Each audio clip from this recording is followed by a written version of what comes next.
आज बजट सत्र के प्रारंभ में मैं समृद्धि की देवी मां लक्ष्मी को प्रणाम करता हूं।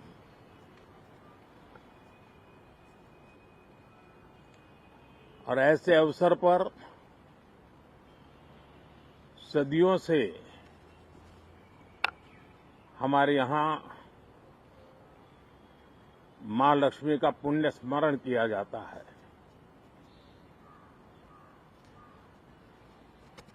सिद्धि बुद्धि प्रदे देवी, सिद्धि बुद्धि प्रदे देवी,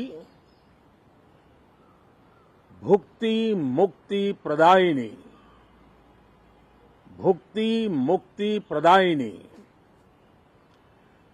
मंत्र मूर्ते सदा देवी, मंत्र मूर्ते सदा देवी, महालक्ष्मी नमोस्तुते, महालक्ष्मी नमोस्तुते।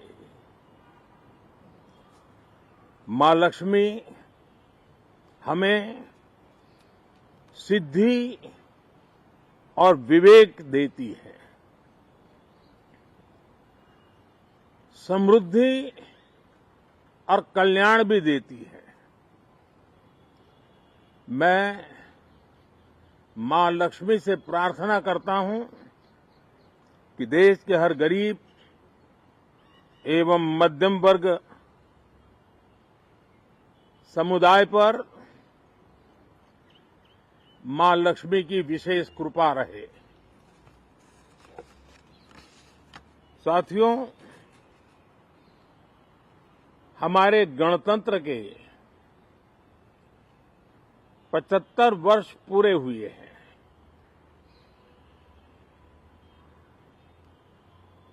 और ये हर देशवासी के लिए सर्वाधिक गौरवपूर्ण है और विश्व के लोकतांत्रिक जगत के लिए भी भारत का ये सामर्थ्य अपनी एक विशेष स्थान बनाता है। साथियों, ये देश की जनता ने मुझे तीसरी बार ये दायित्व दिया है और इस तीसरे कार्यकाल का ये पहला पूर्ण बजट है।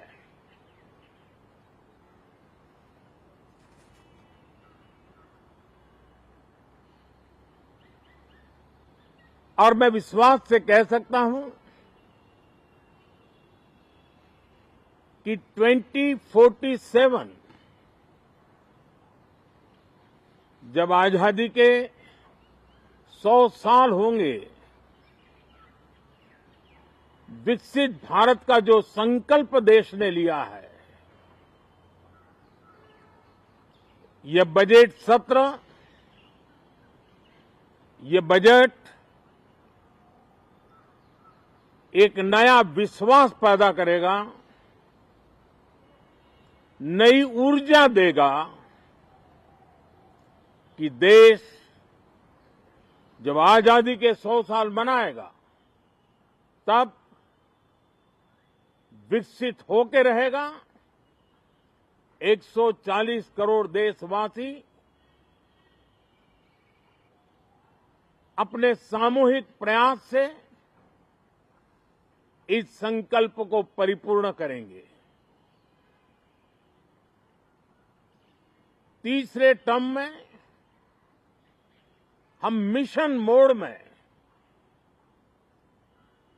देश को सर्वांगीण विकास की दिशा में,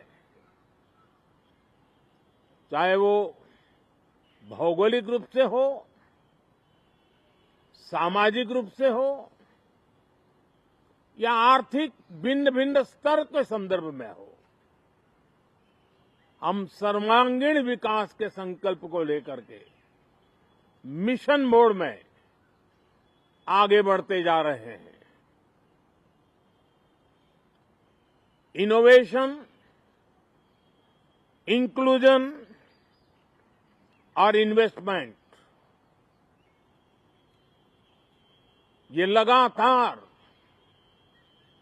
हमारे आर्थिक गतिविधि के रोड मैप का आधार रहा है। इस सत्र में हमेशा की तरह कई ऐतिहासिक बिल पर सदन को चर्चा होगी और व्यापक मंथन के साथ वो राष्ट्र की ताकत बढ़ाने का काम करने वाला कानून बनेंगे। विशेषकर नारी शक्ति के गौरव को पुनः प्रस्थापित करना, पंथ संप्रदाय के भेद से मुक्त होकर के हर नारी को सम्मानपूर्ण जीवन मिले, उसको भी समान अधिकार मिले, उस दिशा में इस सत्र में कई महत्वपूर्ण निर्णय लिए जाएंगे। Reform, perform and transform. जब विकास की तेज गति को प्राप्त करना होता है तो सबसे ज्यादा बल रिफॉर्म पर रहता है। राज्य और केंद्र सरकार ने मिलकर के परफॉर्म करना होता है और जन भागीदारी से हम ट्रांसफॉर्मेशन देख सकते हैं। हमारा युवा देश है, युवा शक्ति है और आज जो 20-25 साल की आयु के नौजवान हैं, जब वो 45-50 साल के होंगे तब वो विकसित भारत का सबसे बड़े बेनिफिशियरी होने वाले हैं। उम्र के उस पड़ाव पे होंगे, नीति निर्धारण की व्यवस्थाओं में उस जगह पे बैठे होंगे कि वे गर्व के साथ आजादी के बाद जो शताब्दी शुरू होगी, एक विकसित भारत के साथ आगे बढ़ेंगे। और इसलिए ये विकसित भारत के संकल्प की पूर्ति का प्रयास, ये अथाग मेहनत आज जो हमारे टीनेजर्स हैं, हमारी युवा पीढ़ी है, उनके लिए ये एक बहुत बड़ा तोहफा बनने वाली है। जो लोग 1930 में, 42 में आजादी के जंग में जुट गए थे, पूरी देश की युवा पीढ़ी खप गई थी आजादी के जंग में, और उसके फल 25 साल के बाद जो पीढ़ी आई उसको नसीब हुए। उस जंग में जो नौजवान थे उनको नसीब हुए। आजादी के पूर्व के वो 25 साल आजादी के जश्न मनाने का अवसर बना। वैसे ही ये 25 वर्ष समृद्ध भारत, विकसित भारत, ये संकल्प से सिद्धि और सिद्धि से शिखर तक पहुंचने का देशवासियों का इरादा। और इसलिए बजट सत्र में सभी सांसद विकसित भारत को मजबूती देने के लिए अपना योगदान देंगे। विशेष करके जो युवा सांसद है उनके लिए तो सुनहरा अवसर है, क्योंकि वो आज सदन में जितनी जागरूकता, जितनी भागीदारी बढ़ाएंगे और विकसित भारत के जो फल है वो तो उनकी नजर के सामने देखने को मिलने वाले हैं। और इसलिए युवा सांसदों के लिए एक अनमोल अवसर है। साथियों, मैं आशा करता हूं कि हम देश की आशा आकांक्षाओं के इस बजट सत्र में खरे उतरेंगे। साथियों, आज एक बात आपने जरूर नोट की होगी, मीडिया के लोगों ने तो जरूर करनी चाहिए। शायद 2014 से लेकर अब तक शायद ये पहला